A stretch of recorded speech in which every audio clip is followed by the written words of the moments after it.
Friends, gather close, because we're about to embark on a journey into the most intricate landscape imaginable, the landscape of your own mind.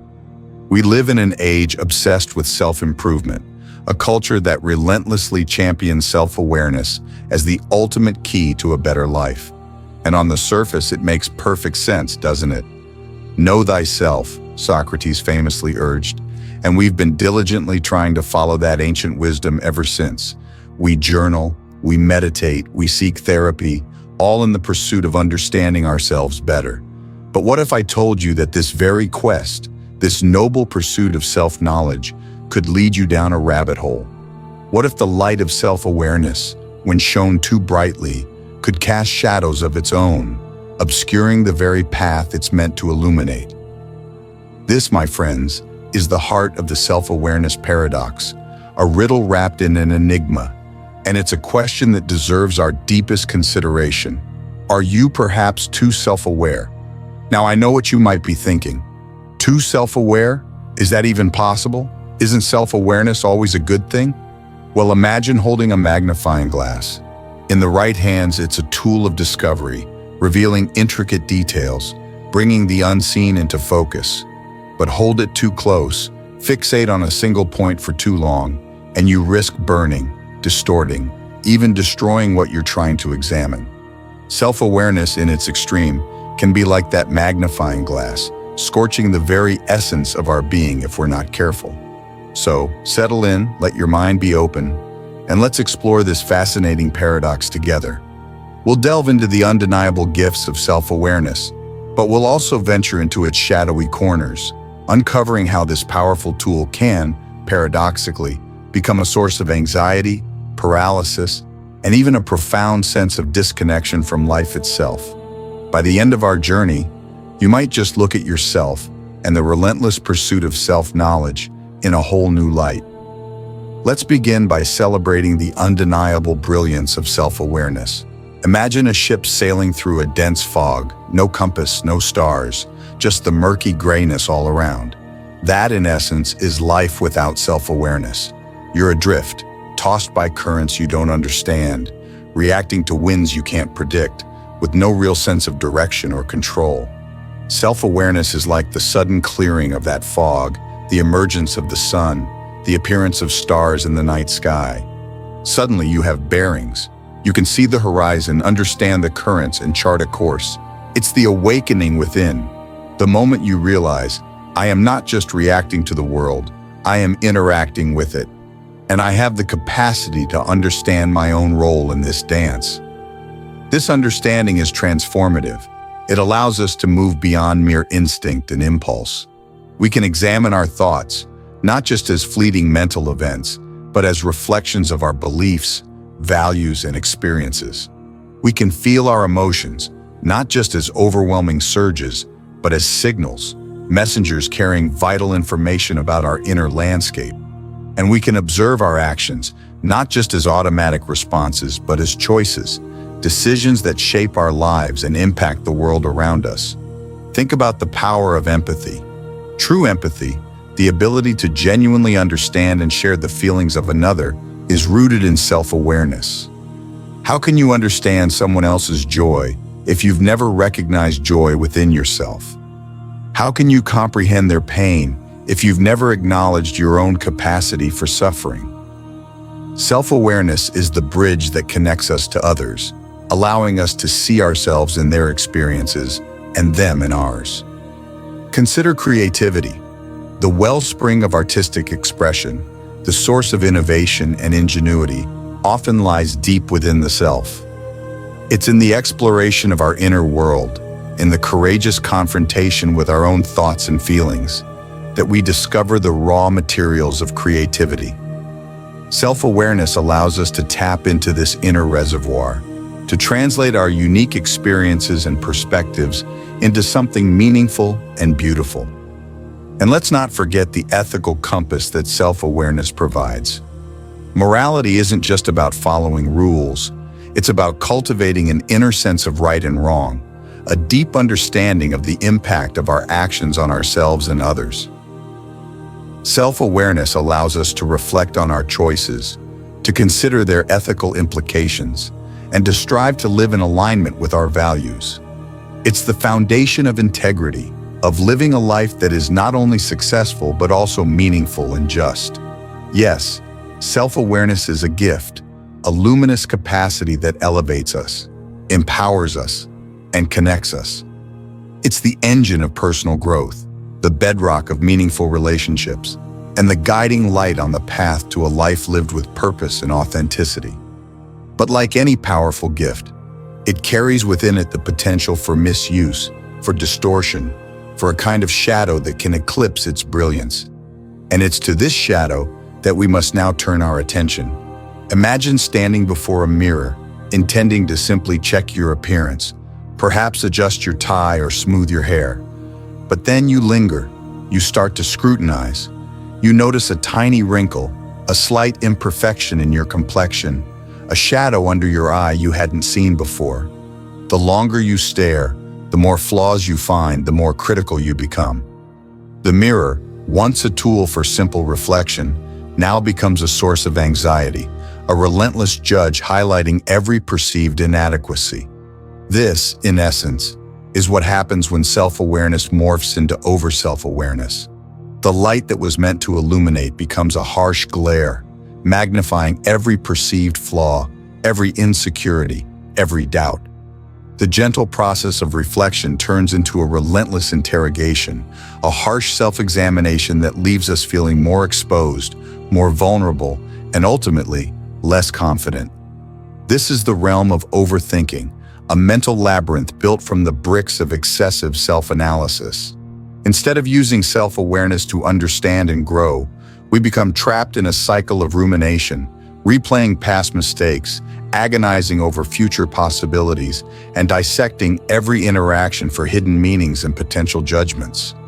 We become so fixated on our inner world that the vibrant, dynamic world outside begins to fade into a muted backdrop. Think of a musician tuning an instrument. A little adjustment here, a slight tweak there, and the instrument sings. But imagine the musician becoming obsessed with tuning, endlessly adjusting, never actually playing the music. The instrument, designed to create beauty, becomes a source of frustration, a symbol of unattainable perfection. Over-self-awareness can do the same to our minds. We become so preoccupied with tuning ourselves, with analyzing and perfecting our thoughts and feelings, that we forget to actually play the music of our lives, to engage with the world, to experience joy, connection, and spontaneity. This excessive introspection can manifest in a multitude of ways. It can fuel anxiety disorders as we become hyper-vigilant about potential threats, both real and imagined, constantly scanning our inner and outer worlds for signs of danger. It can contribute to depression as we become fixated on our perceived shortcomings and failures, losing sight of our strengths and accomplishments.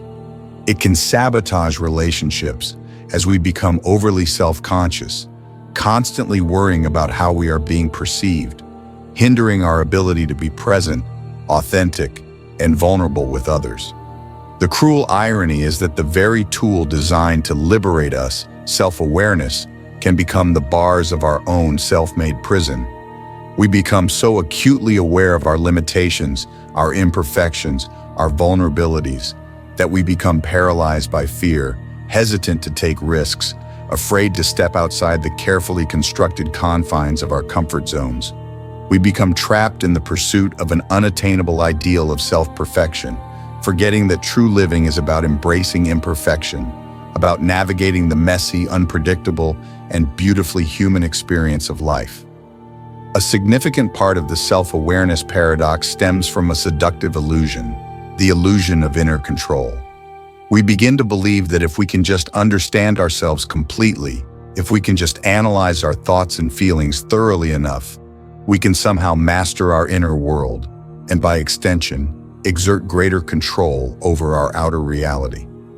We imagine self-awareness as a kind of mental remote control, allowing us to fine-tune our emotions, program our behaviors, and orchestrate our lives with precision and predictability.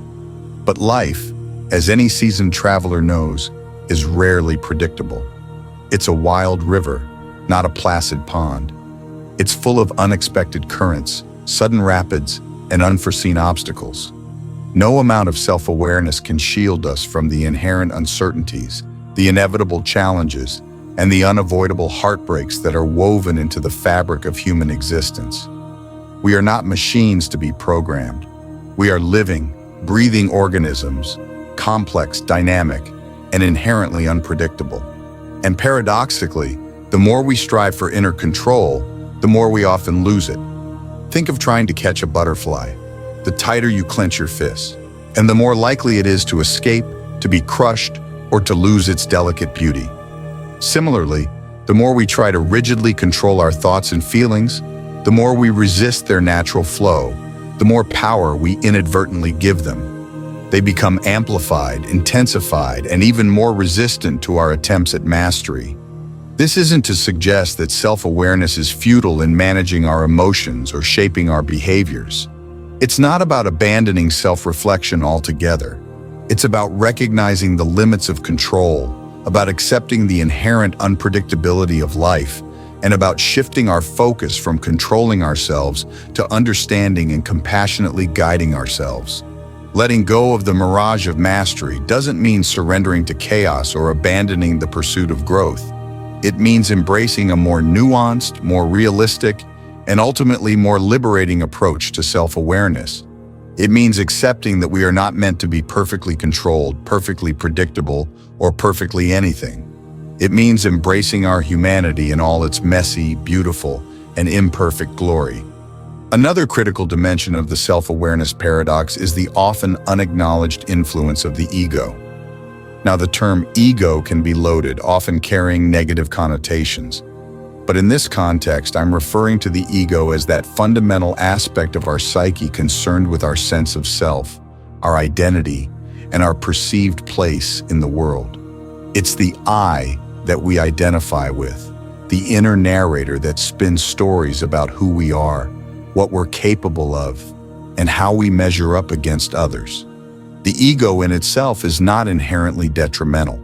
A healthy ego is essential for navigating the world, for establishing boundaries, for pursuing goals, and for maintaining a sense of individual identity.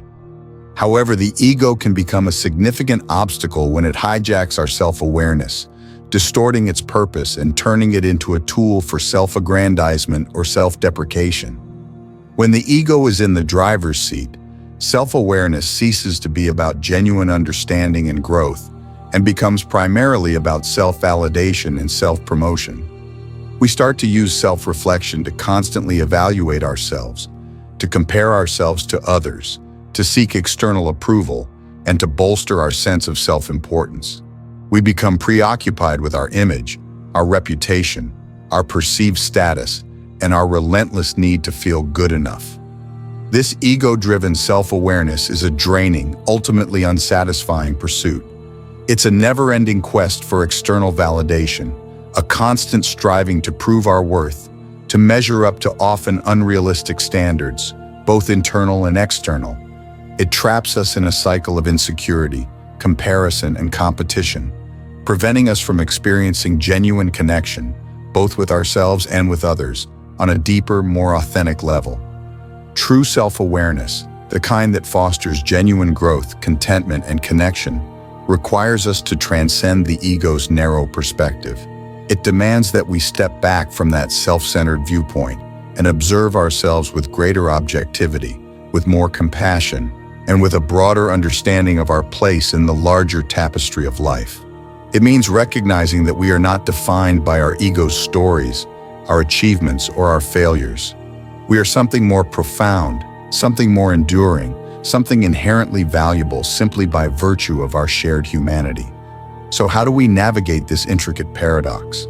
How do we harness the transformative power of self-awareness without succumbing to the pitfalls of overthinking, self-criticism, and ego-driven distortion? The answer, I believe, lies in cultivating a delicate balance, a harmonious dance between awareness and acceptance. Awareness, as we've explored, is indispensable. We need the capacity to reflect, to examine, to understand our inner world in order to grow, to evolve, and to live with intention. But awareness alone is insufficient. Without the grounding force of acceptance, self-awareness can become a sharp instrument, capable of inflicting deep wounds, both on ourselves and on our sense of well-being. Acceptance in this context is not passive resignation or complacent indifference. It's not about giving up on growth or ignoring our flaws. It's about embracing ourselves in our totality, with all our imperfections, vulnerabilities, and inherent human limitations.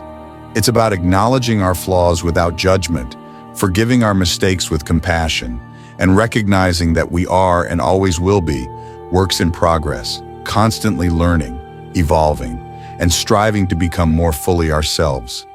Acceptance is the soothing balm that counteracts the harsh self-criticism that often accompanies excessive self-awareness. It's the gentle voice that whispers, "Yes, I stumbled, but I am still worthy. Yes, I have flaws, but they are part of my unique tapestry. Yes, I feel insecure, but those feelings do not define my essence." When we approach self-awareness with acceptance as its companion, it transforms from a tool of judgment into an instrument of understanding and compassion. We can still reflect on our behaviors, identify areas for growth, and strive to improve. But we do so from a foundation of self-kindness rather than self-condemnation. We become our own allies, our own compassionate guides, rather than our own harshest critics. This delicate balance of awareness and acceptance can be nurtured through practices like mindfulness meditation, self-compassion exercises, and a conscious cultivation of self-kindness in our daily lives. Mindfulness helps us observe our thoughts and feelings with non-judgmental awareness, allowing us to understand our inner landscape without getting swept away by rumination or self-criticism. Self-compassion encourages us to treat ourselves with the same warmth, understanding, and kindness that we would naturally offer to a friend who is struggling. Ultimately, navigating the self-awareness paradox is a lifelong journey, a continuous dance of discernment. There will be moments when we lean too heavily into awareness, becoming entangled in overthinking and self-doubt. And there will be times when we lean too far into acceptance, perhaps becoming complacent or losing our drive for growth. The key is to cultivate a continuous inner dialogue, to regularly check in with ourselves, to adjust our balance, and to strive for a harmonious integration of awareness and acceptance in our lives. So to revisit the question that sparked our exploration, are you too self-aware? Perhaps a more insightful question to ask ourselves is, am I practicing self-awareness with acceptance? Because it's not simply about the quantity of self-knowledge we possess, but the quality of our relationship with that knowledge. If your self-awareness is fostering greater self-compassion, deeper understanding, and a more authentic engagement with life, then you are likely navigating this paradox with grace and wisdom. But if it's leading to excessive self-criticism, paralyzing anxiety, and a sense of disconnection from the present moment, then it might be time to gently shift the balance, to soften the gaze of self-scrutiny, and to cultivate a more spacious, more accepting, and more compassionate relationship with yourself. Remember, the ultimate aim is not to achieve perfect self-awareness, perfect self-control, or perfect anything else. The true goal is to live a life that is richer, more meaningful, more connected, and more deeply fulfilling. And sometimes, paradoxically, that means loosening our grip on the relentless pursuit of self-perfection and embracing the beautiful, messy, and wonderfully imperfect reality of being human. Thank you for joining me on this exploration. May your journey of self-discovery be illuminated by both the light of awareness and the warmth of acceptance.